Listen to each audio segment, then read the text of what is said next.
उस चिकित्सा मंत्री से कहना चाहूँगी कि उन दिनों को 1 साल होने को आई है, लेकिन अभी तक हमें एक झूठा आश्वासन ही दिया गया है। सरकार की मंशा तो यही है कि ये महिलाएं हैं बैठ बाट के रो धो के चली जाएंगी, लेकिन अब की बार हमने प्रण कर लिया है कि जब तक हमारे साथ लिखित में समझौता सरकार नहीं करती है तब तक हम अनिश्चितकालीन के लिए यहाँ पर डटे रहेंगे। चाहे आंधी आए, तूफान आए, बरसात आए, हम हमारे छोटे छोटे बच्चों को लेकर भी यहाँ पर बैठे रहेंगे।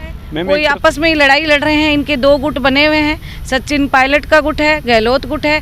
आपस में ही इनके संपत्ति नहीं है, ये हमें क्या देंगे। आने वाले टाइम में हम उनको दिन में तारे दिखाएंगे। ये आप मीडिया से भी हम कहते हैं कि आप लोग इस बात को दोहराना। आज हम मौजूद है राजस्थान की राजधानी जयपुर में, जहाँ पे आप देख सकते हैं कि शहीद स्मारक पर जो महिलाएं हैं ANM और LHV, तो इनका जो प्रोटेस्ट है वो लगभग 19 दिन से चल रहा है। तो आज यहाँ के जो ANM LHV संघ ऑफ राजस्थान है उनकी प्रदेश अध्यक्ष कमला जी हमारे साथ में मौजूद है। मैम, आपका हमारे चैनल पर स्वागत है। जी धन्यवाद। कमला मीणा, LHV ANM संघ ऑफ राजस्थान की प्रदेश अध्यक्ष। मैम, 19 दिन हो गए हैं, क्या सरकार के नुमाइंदे कोई आपके पास में आए हैं? क्या बातचीत हुई है अब तक? नहीं सर, अभी तक तो हमारे पास में कोई भी नहीं आया है। हम 1 मई से लेकर के और आज 19 तारीख हो गई है, सुबह से लेकर शाम तक और रात तक यहीं डटे हुए हैं, लेकिन अभी तक कोई वार्ता के लिए संदेश नहीं आया है सरकार की तरफ से। तो आज आप चिकित्सा मंत्री हैं प्रसाद लाल मीणा जी, तो उनसे भी मुलाकात करके आए हैं उनके घर पे जाकर, जो कि यहाँ से लगभग 100 किलोमीटर दूर है। तो क्या रहा वहाँ से रिस्पॉन्स आपका? जी सर, हम सुबह 6 बजे गए थे। 6 बजे जाने के बाद हमें चिकित्सा मंत्री जी अपने मूल निवास पर ही मिले और पानी वगैरह पिलाया, बैठाए, फिर पूछा कैसे आए, तो हमने हमारा मांग पत्र दिया। तो उनको पता है कि ये किस लिए आए हैं, क्योंकि पहले भी हम कई बार उनको दे चुके और मिल चुके हैं। एक बार हमारे 12 मई को भी यहाँ धरना हुआ था, उसमें भी दिया था, और 3 मार्च को हमने विधानसभा में हमारी उनके साथ में वार्ता हुई थी। करीब 1 घंटा तक हमारी वो वार्ता चली थी विधानसभा में। उस दिन भी उन्होंने हमें आश्वासन दिया था कि मैं जाते जाते आपका पदनाम परिवर्तन तो करके ही जाऊंगा। लेकिन मैं आज उस चिकित्सा मंत्री से कहना चाहूँगी कि उन दिनों को 1 साल होने को आई है, लेकिन अभी तक हमें एक झूठा आश्वासन ही दिया गया है, जबकि आज भी हमको वही आश्वासन दिया गया था कि मैं आपका पदनाम परिवर्तन करके जाऊँगा, लेकिन अभी तक हमें लिखित में कोई समझौता नहीं हुआ है। मैम, आपको सरकार की मंशा क्या लगती है? सरकार की मंशा तो यही है कि ये महिलाएं हैं बैठ बाट के रो धो के चली जाएंगी, लेकिन अब की बार हमने प्रण कर लिया है कि जब तक हमारे साथ लिखित में समझौता सरकार नहीं करती है तब तक हम अनिश्चितकालीन के लिए यहाँ पर डटे रहेंगे। चाहे आंधी आए, तूफान आए, बरसात आए, हम हमारे छोटे छोटे बच्चों को लेकर भी यहाँ पर बैठे रहेंगे। मैम, एक तरफ तो कहा जाता है कि महिलाओं का उत्थान होना चाहिए, उनका आगे आना चाहिए देश की उसमें, लेकिन दूसरी तरफ ये है कि महिलाएं आप अपना घर बार छोड़ के यहाँ पे पहुँची हैं, तो क्या मतलब सरकार की मंशा क्या है, क्या चल रहा है? ये सर पेपरों में होता है, टीवियों में होता है, लेकिन जब धरातल पर उतर कर देखते हैं तो महिलाओं के साथ में एक धरातल से लेकर के ऊपर तक शोषण ही शोषण होता है। वो तन से देख लीजिए, मन से देख लीजिए और धन से देख लीजिए। अगर हम हमारे फील्ड की बात करें तो फील्ड वाले जूते देते हैं, अगर ऑफिसों की बात करें तो ऑफिस वाले जूते देते हैं, और अगर घर की भी बात करें तो हम घर वालों से भी परेशान होते हैं। तो आप बताइए, हम इस चिकित्सा मंत्री या इस राजधानी में आकर नहीं बैठे तो कहाँ जाकर बैठे हैं? हमारे लिए कोई जगह नहीं मिली। ये शहीद स्मारक है जिस पर हम अनिश्चितकालीन के लिए, और हमने ठान लिया है कि हम हमारी जो पदनाम परिवर्तन है और जो हमारी ग्रेड पे है उसको हम लेके ही जाएंगे। तो मैं हमारे साथ में और भी प्रोटेस्टर्स मौजूद हैं। अभी हमारे साथ में नागौर से हुई मैम मौजूद है। मैम, आपका नाम बताएं। और बहुरी चौधरी नागौर ब्लॉक मुंडवा से। हमारा पद नाम चेंज करने के लिए साहब को कह रहे हैं, और हमारा पे ग्रेड बढ़ाने की कृपा करावें। और हम छोटे छोटे बच्चे लेके इधर आए हैं। आगे हमारे काम पल्स पोलियो का बहुत काम है, वो जाके हमारे को देखना। ये राष्ट्रीय प्रोग्राम है। अगर साहब हमारे को जल्दी लिखित में कुछ दे दें या हमारे को कह दें कि भाई कर दूंगा लिखित में, तो हम हमारी ड्यूटी जाकर ज्वाइन करें। लेकिन जैसा कि आप बता रहे हैं कि यहाँ पे आप आए हुए हैं, आप प्रोटेस्ट कर रहे हैं, सरकार से डिमांड रख रहे हैं, लेकिन उसके बाद में भी आपको आपके जो होने वाले कार्य हैं उनकी चिंता है। तो इससे मालूम चलता है कि आपको काम करने की कितनी लगन है, लेकिन फिर भी सरकार आपकी नहीं सुन रही है। तो सरकार को आप क्या कहना चाहेंगे? मतलब आपने जो आप बता दिया कि इस तरह से कहना है, लेकिन अगर मान लो सरकार नहीं मानती है तो फिर आप क्या करेंगे? तो हम हड़ताल पर रहेंगे, जो कुछ होएगा वो आगे देखा जाएगा। अभी हमारे साथ में और भी प्रदर्शनकारी महिलाएं मौजूद हैं। मैम, आपका नाम बताएं और आप ये बताएं कि CMR में जो आपकी बातचीत हुई है उससे क्या आपको लग रहा है? मेरा नाम साजिदा बानो है, आरआरएल प्रदेश संरक्षक। आज हम इस मनसब के हिसाब से गए थे कि भाई चलो हम रोज़ ये टारगेट लेके चलते हैं कि क्या पता आज किसी से वार्ता हो जाए, और हमारी बहनें हैं जो हर डिस्ट्रिक्टों पे और स्टेट पे इस धूप में 45 डिग्री टेम्परेचर में जल रही है, क्या पता सरकार को रहम आ जाए। तो सरकार के नुमाइंदों को तो शायद हमसे कांटेक्ट करने टाइम नहीं है, वो बिजी है कि कर्नाटक में हमने सरकार बना दी, हिमाचल में हमने सरकार बना दी, ओपीएस दे दिया, तो वो हर चीज़ दे के यूँ जताते हैं कर्मचारियों की हमने उन पे एहसान कर दिया। हमारी चीज़ हमें दे के मोदी जी भी हम पे एहसान कर देते हैं, गहलोत जी भी हम पे एहसान कर देते हैं, तो हम भी तुम्हें वोट दे के फिर एहसान ही करते होंगे, यही बात होगी।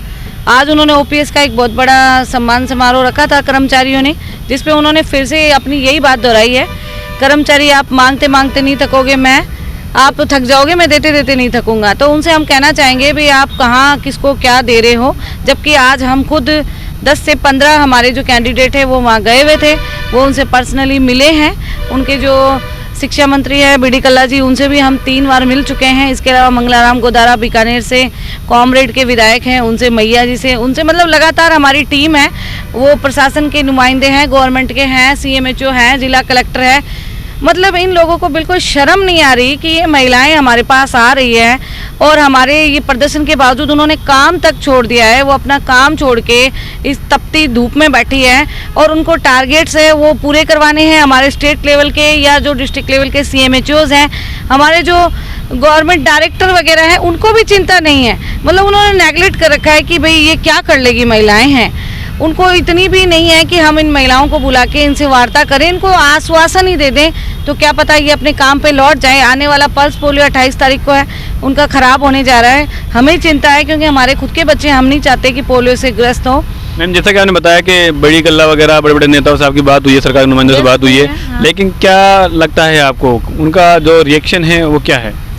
मुझे जहाँ भी मैं जाती हूँ, हमें देखो मेल और फीमेल वहाँ दोनों तरह के कैंडिडेट्स मिलते हैं, कर्मचारी कार्यकर्ता सब मिलते हैं। हम वहाँ यही देखते हैं कि महिलाओं के प्रति जो सम्मान की भावना है वो इस गवर्नमेंट में ख़त्म हो चुकी है। इनके पास इतने काम है कि इनको देखने के लिए टाइम ही नहीं है। हमारी एक विकलांग बहन है, हम इनके आज ये एप्लीकेशन भी लेके गए कि इनका गृह जिले में आप ट्रांसफ़र कर दो, ये काम तो आप कर सकते हो। किसी को टाइम नहीं है, कोई अपने सरकार बनाने जा रहा है, कोई अपने रोटी सेक रहा है, कोई आपस में ही लड़ाई लड़ रहे हैं। इनके 2 गुट बने हुए हैं, सचिन पायलट का गुट है, गहलोत गुट है, आपस में इनके संपत्ति नहीं है, ये हमें क्या देंगे। तो आने वाले टाइम में हमें सोचना होगा कि बीजेपी ने हमें कुछ नहीं दिया, कांग्रेस हमें कुछ नहीं दे के जा रही, तो क्या हमें तीसरी मोर्चा खोलना पड़ेगा। और शायद सरकार को गलत फहमी है कि महिलाएं कुछ नहीं कर सकती है। हम जब इतना बड़ा राजस्थान लेके चल सकते हैं, अपनी यूनियन बना सकते हैं, तो हम अपने विधायक भी खड़े कर सकते हैं और हम अपने पक्ष में जो हमारे पक्ष में बोलेगा उसको हम निर्दलीय जिता के भी ला सकते हैं। और आज जैसे सीएम साहब निर्दलीयों से वोट मांगते फिर रहे हैं, हो सकता है हमारी किसी एएनएम बहन को हम विधायक बना दें और वो उनसे वोट मांगते फिरें। ये हालत गवर्नमेंट की होने वाली है, क्योंकि उन्होंने लड़ाई आज तक जो महिला जो कार्मिक हैं उनसे लड़ी नहीं है, क्योंकि हमारे जो ज़्यादातर संगठन है उनमें पुरुष है। हमारा एकमात्र संगठन ये है जो महिलाओं का है, उन्होंने इसको हल्के में ले लिया है। और आने वाले टाइम में हम उनको दिन में तारे दिखाएंगे। ये आप मीडिया से भी हम कहते हैं कि आप लोग इस बात को दोहराना, और हम दोहराएंगे, दिन में तारे बिल्कुल दिखाएंगे। जब निर्दलीय प्रत्याशी आएंगे और इनकी सरकार गिरते मुड़ते जब टूटते हुए बसती है, वो निर्दलीय ही बचाते हैं उनको आके। तो हम भी निर्दलीय चुनाव लड़वाएंगे अपने प्रत्याशियों को।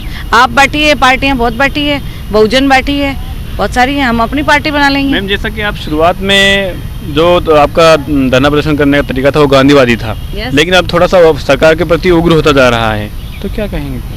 उग तो होगा ही, हमारी तपती धूप। आप ये देखिए 1 मई को मौसम क्या था और आज 19 मई को मौसम क्या है। हम तप के गर्मी में हमारा रंग है जो अब पता नहीं लग रहा आपको कि हमारी शक्लें, हमारे बच्चे नहीं पहचान रहे कि मम्मियाँ कैसी हो गई हैं हमारी। वो एसी में बैठे हैं। एसी में बैठे हैं, उनको टाइम ही नहीं है। आज भी हम सीएम साहब से मिलने गए हैं, बोले जल्दी में है, हमें तो कर्नाटक जाना है। मतलब खुद की तो चिंता ही नहीं है, और वो बड़े गर्व के साथ कह रहे हैं, हमारे कर्मचारी भाई कह रहे हैं ओपीएस दे दिया, हम सरकार बनाएंगे। लेकिन हम जितनी भी एएनएम एलएचओ है वो धरातल पे काम करती हैं, उनको ये नहीं पता कि हम अपने घर वालों के वोटों की भी हम चिंता नहीं करते, लेकिन हमारे पास गांव के कितने वोट है, क्योंकि हम उनकी सेवा करते हैं। उनके जन्म से लेके उनके मरण तक हम उनके साथ ही रहते हैं। अगर हम उनको कहेंगे फूट इनकी राजनीति में ऐसे ही है, तो हम उसका पूरा फ़ायदा उठाएंगे। हम देखेंगे जो हमारी तरफ बोलेगा, हम उसकी सरकार बनाएंगे। इसमें कोई मैम, दो राय जैसा कि नहीं। आपने बताया कि जो ग्राम विकास अधिकारी है उसका पे ग्रेड कम है, लेकिन उसे अच्छा लाभ मिल रहा है, तो क्या है प्रभाव? ग्राम विकास अधिकारी है वो आपको पता है, वही हम कह रहे हैं कि हम सिर्फ महिला यूनियन है, हमें ज़्यादातर चीज़ों का नॉलेज नहीं है, आप कह सकते हो, थोड़ी कमी हमारी बता सकते हो, लेकिन ग्राम विकास अधिकारी है वो पुरुष है, वो उनके बराबर जाके वार्ता कर सकते हैं। उनके पास पंचायत का जो करोड़ों रुपए का फंड आता है, शायद उनकी गवर्नमेंट से कोई साठ-गांठ होगी तो उनकी तो कोई हड़ताल भी नहीं करनी पड़ती, चोरी चुपके फाइल होती है, साइन हो जाती है। तो हमारी वो फाइलें कहाँ जाती है? क्या कचरे के ढेर में जाती है? हम गवर्नमेंट से यही पूछना चाहेंगे। आप कहते हो कि हड़ताल मत करो, हम कर्मचारियों की सुनवाई करेंगे, तो आप किस तरह से सुनवाई कर रहे हो? तो आपका कहना है कि सरकार को जहाँ से इनकम होती है, जहाँ से सरकार के नुमाइंदे जो हैं निचले स्तर पे बैठे हुए हैं, तो उनके ज़रिए से कुछ अमाउंट वहाँ पहुँचता है, जो कि पहुँचता है, लेकिन आपको फ्री में दवाई मिलती है, तो उस पर कुछ नहीं है। तो हमें फ्री में दवाई मिलती है जो हम गरीबों में बांट देते हैं, डिलीवरीज हम फ्री में करवाते हैं, जबकि हमारे पास अथॉरिटी नहीं है।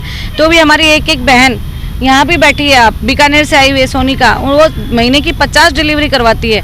मतलब गवर्नमेंट का काम होना चाहिए, उनका नाम होना चाहिए। क्या उन्होंने हमें गायनोकोलॉजिस्ट की डिग्री दी है जो वो हमसे डिलीवरीज करवा रही है? वो मतलब असंवैधानिक काम करवा के हमसे काम ले रही है, लेकिन फिर भी उनको ये तक नहीं है कि हम इनको कम से कम एक पदनाम तो दे दें। आंगनवाड़ी कार्यकर्ता होती है, वो आंगनवाड़ी पे रहती है, उसके नीचे 2 असिस्टेंट होते हैं, और महिला स्वास्थ्य कार्यकर्ता उन्होंने हमारे नाम के आगे लगा रखा है। हो सकता है हमारी पहले वाली बहनों को ये बात पता नहीं हो, लेकिन हमें अब शर्म आती है, हमें कार्यकर्ता कहलाने में शर्म आती है। हम भी चाहते हैं हमारे आगे नर्सिंग ऑफिसर लगाया जाए, लेडी हेल्थ ऑफिसर, या जो भी हमारा पदनाम परिवर्तन जो नाम दिया गया है। जैसे वो ग्राम विकास अधिकारी, वो उसको अधिकारी बना दिया गया है, उसकी पे ग्रेड कम है, और आप पे ग्रेड कम है, वो पंचायत में हमारे सामने ही कुर्सी पे बैठता है, उसके नीचे 2 नुमाइंदे एलडीसी भी बैठते हैं, वो अफसर की तरह आते हैं पूरी ड्यूटीज पे। हमने कभी उनको नहीं देखा, हमें यही नहीं पता ग्राम विकास अधिकारी हमारे गांव में लगभग एएनएम है, उनको ये नहीं पता कि नाम क्या है। मतलब उनको एक अफसर की कुर्सी उन्होंने पहले से ही दे रखी थी, और उनका नाम बदल के उन्होंने और भाव बढ़ा दिए हैं, और उसी गाँव में उसी पॉपुलेशन पे हम काम करते हैं, और हमारी सीट है, और हमें कहते हैं आप 24 घंटे हेडक्वार्टर पे रहो। और हमारे ग्राम सेवक है, उन्होंने अपने जो दफ्तर है वो तहसीलों में और सिटियों में ही चला रखे हैं। ड्यूटी क्या होती है उन्हें पता नहीं है। गवर्नमेंट को और सरपंच को कमीशन से मतलब है, उनके काम हो जाते हैं, और हम उनकी फ्री में सेवा कर रहे हैं, तो शायद उनको ये पता नहीं लग रहा। ठीक है, आने वाला टाइम बताएगा। हमने भी इस बार ठान लिया है, चाहे हमारा पेमेंट कटे, चाहे कुछ भी हो, अगर गवर्नमेंट पदनाम देती नहीं है तो आचार संहिता में अभी दे रही है। हमारी बहनों का साहस जवाब नहीं दिया है। 45 डिग्री या 50 डिग्री हो जाएगा, कोई बात नहीं, हम बैठे हैं। तो जैसा कि आप देख रहे थे कि जो एएनएम एलएचवी महिला कार्यकर्ता हैं, जो प्रदर्शनकारी है, वो यहाँ पे बता रही है अपना दर्द कि किस तरह से उनके साथ में भेदभाव किया जा रहा है। अभी हमारे साथ में और भी महिलाएं मौजूद है जो कि अपने बच्चों के साथ में इस तपती गर्मी में, चिलचिलाती धूप में यहाँ पे बैठी हुई हैं। हम यहाँ पे आई हुई हैं, हम उनसे बात करना चाहेंगे। मैम, आपका नाम और आप कहाँ से आई हैं? मैं डिस्ट्रिक्ट करौली, मेरा नाम कविता खंगार, और ब्लॉक गोडाचंद्र जी, और CSC नांदोती। तो मैम, जैसा कि आप यहाँ पे आई हैं इतनी दूर से, करौली बहुत दूर है यहाँ से, तो आपको किस बात ने मजबूर किया? मतलब आप यहाँ पे आई हैं, सरकार से आप कहना क्या चाहिए? हमारी मांगे हैं उन्हें पूरी करें ताकि हम संतुष्ट होकर घर जाएं। बाकी सब यहाँ पे पड़े ही हैं, आप देख ही रहे हो कि धूप में कैसे हमारे भी बच्चे हैं छोटे छोटे परेशान हो रहे हैं, रोते हैं, और ग्रेड पे के लिए आए हैं, पदनाम भी है, वो अगर हो जाए तो संतुष्ट होकर हम घर जाएं। और क्या, वो एसी में बैठे हैं, आप इसमें बैठे हैं? हाँ, वो एसी में बैठे हैं, हम इधर धूप में गरम गरम लू में बैठे हैं। हाँ, सुन लीजिए भाई, हमारी पुकार सुन लो। बेटा, तो जैसा कि आप देख सकते हैं कि जो महिलाएं हैं यहाँ पे प्रोटेस्ट कर रही है, और आपने सुना कि अब जो ये महिलाएं हैं वो करौली से आई हुई है, तो किस तरह से यहाँ पे धूप पड़ रही है, चिलचिलाती गर्मी है, लेकिन उसके बीच में जो महिलाएं हैं एएनएम और एलएचवी, वो 19 दिन से कंटिन्यू यहाँ पे प्रोटेस्ट कर रही हैं, और सरकार के नुमाइंदों से इनकी बात हो रही है, जाकर मिलना चाहती है, कुछ बातें अपनी बताना चाहती है, डिमांड्स रखना चाहती है, लेकिन सरकार से अभी तक इनका लिखित में कुछ नहीं आया है कोई जवाब। तो आप देख सकते हैं कि हम यही उम्मीद करेंगे कि सरकार इनकी डिमांड्स को सुनेगी, और इनके जो जायज़ डिमांड है उनके ऊपर गौर करेगी, और जो भी इनके बारे में होना है, जो हो सकता है, क्योंकि पदनाम चेंज करने में इनका कोई प्रॉब्लम नहीं है, उसमें कोई वित्तीय भार भी नहीं आएगा इनके ऊपर, और इनको जो एक तरह से सम्मान की जो ज़िंदगी है वो जी सकेंगी। तो हम उम्मीद करते हैं कि सरकार इस बारे में इनके पर गौर करेगी। आप हमारे साथ में इस तरह से जुड़े रहें और आप मिलते हैं अगली वीडियो में। आपका बहुत बहुत धन्यवाद।